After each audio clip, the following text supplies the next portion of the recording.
رمضان المبارک بھی آ رہا ہے، لیکن جو ہے بیسک کوموڈیٹیز کی پرائس بالکل کم نہیں ہو رہی ہے. تو خدارا آپ اپنا وعدہ پورا کریں اور مہنگائی کو کنٹرول کریں. اگر آپ یہ نہیں ہو سکتا تو پھر آپ جو ڈے فرسٹ پہ کہہ رہے ہیں کہ آپ کو گھبرانا نہیں ہے، پھر آپ ہمیں گھبرانے کی اجازت دے دیں. جو بیچ میں مڈل مین ہے وہ بہت بڑے پیسے بنا رہے ہیں. پاکستان میں وہ لوگ بیٹھے ہوئے، قائد اعظم نے بھی ان کی بات کی، جو ذخیرہ اندوزی کر کے قیمتیں اوپر بڑھاتے ہیں. مافیاز بیٹھے ہیں جن کے پیچھے پہلی دفعہ پاکستان میں ہم اب جا رہے ہیں. یہاں چینی پڑی ہوتی ہے، ذخیرے پڑے ہوتے ہیں چینی کے، لیکن قیمت اوپر جانی شروع ہو جاتی ہے. یہ جان بوجھ کے مافیاز بیٹھے ہیں جن کے پیچھے پہلی دفعہ پاکستان میں ہم اب جا رہے ہیں. گھبرانے کی آپ کو ضرورت اس لیے نہیں ہے کہ سارا وقت ہم اس کے اوپر کام کر رہے ہیں. انشاءاللہ آپ کو ہم اس کے اوپر قابو پا کے. السلام علیکم، میں ہوں مریم ذیشان. آپ دیکھ رہے ہیں پروگرام تھنک ٹینک. میرے ساتھ موجود ہیں ایاز امیر صاحب، سلمان غنی صاحب، ڈاکٹر حسن عسکری صاحب اور خاور گھمن ناصرین. وزیر اعظم عمران خان نے آج ایک بار پھر عوام سے براہ راست رابطہ کیا ہے. فون کالز پر عوامی مسائل سنے، پر اعتماد نظر آئے اور اس کے ساتھ ساتھ چھپتے سوالوں کا انہوں نے نرمی سے بھی جواب دیا. اور ہم نے دیکھا کہ کچھ کالرز نے شکوے کیے اور کچھ نے تعریف بھی کی، لیکن وزیر اعظم عمران خان نے ہر بار کی طرح ایک ہی تائید کی کہ آپ نے گھبرانا نہیں ہے. اب 2.5 سال بعد عوام کا گھبرانا بنتا ہے یا نہیں، یہ سوال اپنے پینل کے سامنے رکھوں گی. لیکن اس سے پہلے ایاز صاحب، آج ذوالفقار علی بھٹو کی برسی کے موقع پر بلاول نے بھی کچھ گفتگو کی ہے اور 9 ستاروں والی اپوزیشن کی بات کی ہے. نئی نسل تو واقف نہیں ہے کہ 1977 میں کیا ہوا تھا. آپ کچھ روشنی ڈالیں گے اس پر عمران خان پر بات کرنے سے پہلے؟ دیکھیں، 9 جو ستارے 9 جماعتیں جو تھی پی این اے کی، اس میں کمال یہ بات تھی کہ ولی خان بھی اس میں تھے، فضل الرحمان صاحب کے والد بھی اس میں تھے، اور جماعت اسلامی بھی تھی اس میں. مطلب رائٹ سے لے کے لیفٹ تک. اب یہ رائٹ سے لے کے لیفٹ تک سارا جو اتحاد بنا، یہ کرشمہ جو تھا بھٹو صاحب کا تھا. اچھا، پاکستان کی تاریخ میں اتنا ذہین، اتنا پڑھا لکھا کوئی سیاستدان یا لیڈر نہیں آیا. لیکن ان کا المیہ یہ تھا کہ انہوں نے حالات ایسے پیدا کیے کہ پاکستانی سیاست کو آگے جانے کے بجائے وہ بالکل پیچھے چلی گئی. اور یہ جو الائنس تھی، جس کا احتجاج ایسے ہوا کہ یہ پھر مارشل لاء پہ منتج ہوا، اور وہ مارشل لاء ایسا تھا 11 سالہ 11.5 سال وہ رہا تھا، جو پاکستان کو ہر لحاظ سے، سوچ کے لحاظ سے، افکار کے لحاظ سے بالکل پیچھے دھکیل گیا. ہم پہلے بھی کوئی اتنا پروگریسو یا ریڈیکل ملک ہم نہیں تھے. رجت پسندی کا قلعہ تھا پاکستان. ہمارے سارے جو لیڈران تھے 47-48 سے لے کے بعد میں، وہ قدامت پسند قسم کی وہ سوچ تھی. بھٹو صاحب پہ امید کی جا سکتی تھی کہ پاکستان کی سوچ کو آگے لے کر جائیں، لیکن ان کا المیہ یہی رہے گا کہ وہ ایسے نہ کر سکے. انہوں نے حالات ایسے پیدا کیے، اور ان میں ایک چیز اپنی ذہانت کے ساتھ ساتھ ایک انتقامی لہر، سٹریک ان کے میک اپ میں تھی. انہوں نے جو جبر اپنی حکومت اور حکمرانی میں استعمال کیا، میرا خیال اتنی مارشل لاء گورنمنٹس نے بھی چن کے سیاستدانوں کو اس طریقے سے رسوا یا ذلیل نہیں کیا جیسے یہ پڑھے لکھے آج کی پالیٹکس اور اس وقت کی پالیٹکس میں کوئی مماثلت نظر آتی ہے آپ کو؟ اپوزیشن کی تحریک جو آج چل رہی ہے کچھ مماثلت رکھتی؟ نہیں، ایسے نہیں ہے. دیکھیے، وہ جو ڈیوائیڈ تھی پاکستان کی رائٹ اور لیفٹ کی، وہ ختم ہو گئی. پاکستانی سیاست کی سوچ، پاکستانی سیاست جو ہے وہ شفٹ کر چکی ہے دائیں بازو کی طرف. پیپلز پارٹی بھی اپنی وہ جو ہے نظریاتی، جو ان کی مورنگز تھی، نظریاتی بنیادیں تھیں، اس سے ہٹ کے یہاں پہ ایک سینٹرسٹ پارٹی ہو گئی ہے. بلاول بھٹو جو ہے آج بھی جو انہوں نے بات کی، یہ ایک نوجوان جو ہے میچور پولیٹیشین کی طرح اس کی گفتگو بنتی جا رہی ہے. اور یہ اپنے والد صاحب سے کم از کم افکار کے لحاظ سے، اظہار کے لحاظ سے یکسر مختلف نظر آنے لگ پڑے ہیں، جو پیپلز پارٹی کے لیے امید ہے. کیونکہ سب سے پرانی جماعت جو اس وقت جو ہے، جو بڑی جماعتوں میں، وہ پیپلز پارٹی ہے. نون لیگ تو زیادہ زمانے کی پیداوار ہے، اس سے پہلے کی پیپلز پیپلز پارٹی ہے. تو اس کی سوچ میں کوئی ارتقا ہو, کوئی آگے کا عمل ہو, کوئی آگے کا فکر ہو, تو یہ پاکستانی سیاست کے لیے اچھی چیز ہوگی. ٹھیک ہے, ایاز صاحب تو بلاول بھٹو کی تعریف کر رہے ہیں, لیکن سلمان صاحب آج وزیر اعظم عمران خان کا اقدام بھی قابل تعریف ہے. انہوں نے براہ راست عوام سے, دوسری بار ایسا ہوا ہے کہ وہ عوام سے براہ راست انہوں نے گفتگو کی ہے. جمہوریت تو یہی ہے کہ آپ عوام کو جواب دہ ہوں. دیکھیں مریم, یہ بات درست ہے کہ اس سلسلے سے انہیں لوگوں کے ایشوز کا بھی پتہ چلتا ہے, اپنی پالیسیز کا بھی وہ اظہار کرتے ہیں, حکومت کیا اس حوالے سے کر پا رہی ہے, لیکن پھر بھی انہوں نے آپ کو گھبرانے کی اجازت نہیں دی. اور میں سمجھتا ہوں کہ اس خاتون نے بڑا مؤدبانہ انداز میں, وہ ایک گھریلو خاتون تھی, امبرین قیوم غالباً ان کا نام تھا, اور وہ ان کی ووٹر تھی, اور اس نے کہا کہ آپ نے مہنگائی ختم کرنے کا وعدہ کیا تھا, لیکن ہمارا کچن نہیں چل پا رہا, ہمارے اخراجات. بات یہ کہ یہ ایک بڑا ایشو ہے, اور اگر آپ آج پرائم منسٹر صاحب کے جو جوابات تھے ان میں ان کا زیادہ زور مافیاز پہ ہی تھا. اور ایک اور بات جو میں اکثر یہاں پر کرتا ہوں کہ یہ ایک مصنوعی مہنگائی کا عمل ہے کہ کاشتکار بیچارہ اپنی دن رات کی محنت سے جو پروڈکٹ دیتا ہے وہ درمیانہ آدمی جو ہے 20 روپے کی چیز 80 روپے پہ پہنچ جاتی ہے, اور آج تک ان مافیاز پہ قابو نہیں پایا جا سکا. انہوں نے خاص طور پہ چینی کا ذکر کیا تھا کہ بات یہ کہ اس میں کوئی دو آرا نہیں کہ مافیاز یہ سب کچھ کرتے ہیں. تو جناب آپ کی حکومت 2.5 سال سے زائد عرصہ گزر گیا ہے, اور یہ مافیاز کا لفظ کئی ہزار دفعہ پرائم منسٹر اپنے منہ سے ادا کر چکے ہیں. اور آپ کو پتا ہوگا کہ چینی پہ ایک کمیشن بنا, اور ساتھ ساتھ وہ شہزاد اکبر صاحب نے بتایا کہ 80 روپے ہم نے کر دی ہے, 85 روپے مارکیٹ میں ملے گی. میرا خیال ہے لاہور کے کسی جگہ پہ 85 روپے نہیں مل رہی, بلکہ چینی غائب ہے. آپ دکانوں پہ چلے جائیں وہ کہتے ہیں چینی موجود نہیں, جہاں پر چینی موجود ہے. کہ مافیاز کا ذکر تو کر رہے ہیں, انہیں معلوم ہے کہ مافیاز موجود ہیں, نمٹ کیوں نہیں پا رہے ہیں؟ میں نے یہی سوال ہے کہ جب آپ مافیاز کا ذکر کر رہے ہیں, حکومت آپ کے پاس ہے, اور میں یہ بھی بتاتا چلوں کہ یہ جو منافع خور ہیں, ذخیرہ اندوز ہیں, یہ الفاظ بھی ان کے ڈانڈے جو ہیں آپ کی ایڈمنسٹریشن کے اندر ہیں, ان کے سرپرست حکومتوں کے اندر بیٹھے ہیں. کہ چینی کے بارے میں وہ ایک اور طرف بھی اشارہ کر رہے تھے.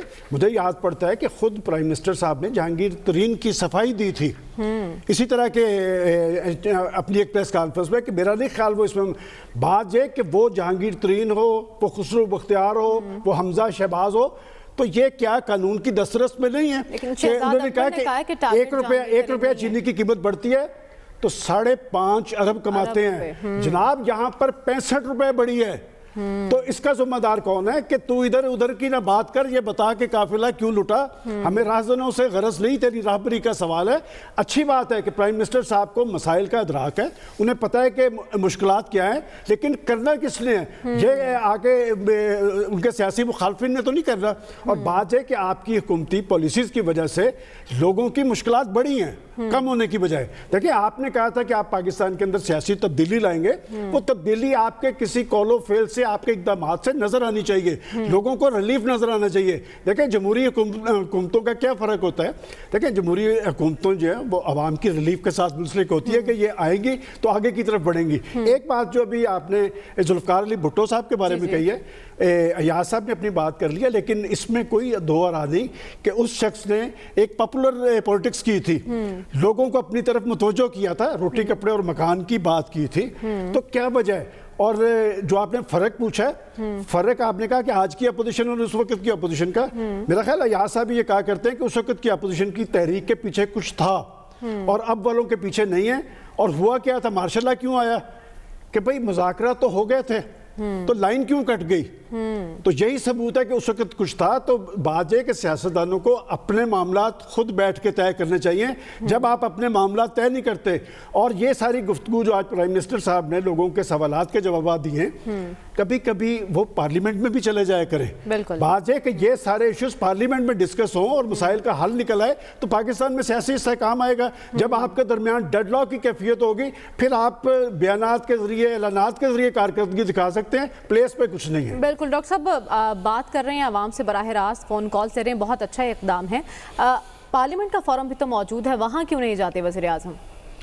دیکھیے یہ دونوں چیزیں معلوم نہیں ہمارے میڈیا پہ اکٹھی کیوں کی جا رہی ہیں. میں بڑے پروگراموں میں ایگزیکٹلی یہی بات ہے کہ جب پرائم منسٹر نے بات کی ہے تو کہ جی پارلیمنٹ میں کرنی چاہیے تھی. دیکھیے یہ ایک اچھا قدم ہے, کیونکہ یہ براہ راست ہوا ہے کہ براہ راست گفتگو ہو رہی ہے، لائیو چل رہا تھا پروگرام.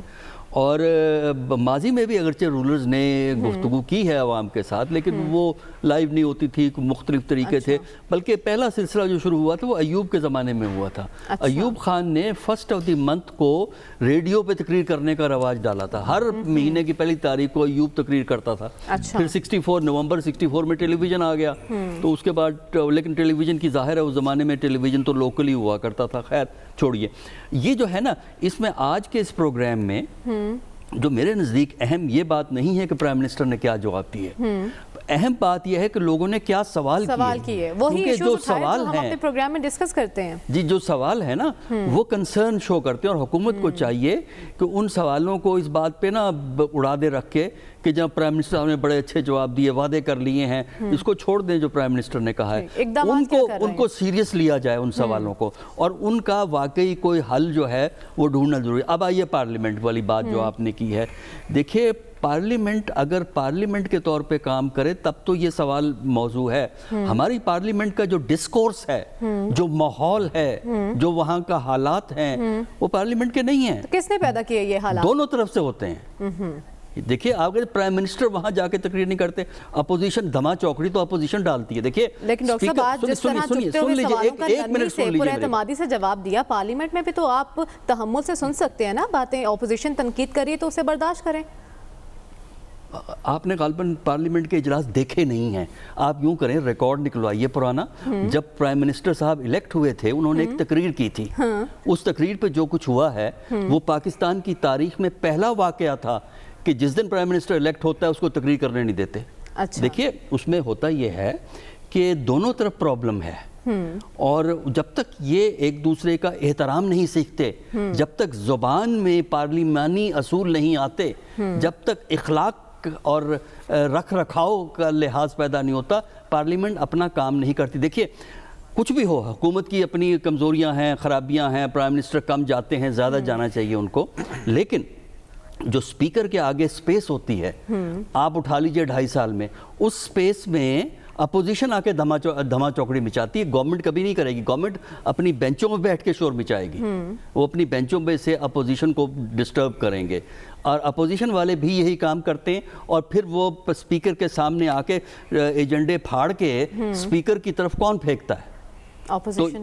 تو اس لیے میرا اپنا خیال یہ ہے کہ پارلیمنٹ جو کہ واقعی اصل فورم پارلیمنٹ ہونا چاہیے، بدقسمتی اس ملک کی ہے کہ پارلیمنٹ اپنا رول ادا نہیں کرتی، کیونکہ ہمارے پارلیمنٹ کے ممبران جو ہیں ان کو پارلیمان کا جو کلچر ہے، جو ڈیموکریٹک کلچر جس کو ہم کہتے ہیں، جمہوری کلچر ہے، جمہوری اصول ہیں، ایک احترام کا جو جذبہ ہے وہ نہیں ہے، بلکہ قدر اس ممبر کی ہے جو آپ کا مخالف ہے اس کی بے عزتی کرے، اس کے خلاف سخت الفاظ استعمال کرے.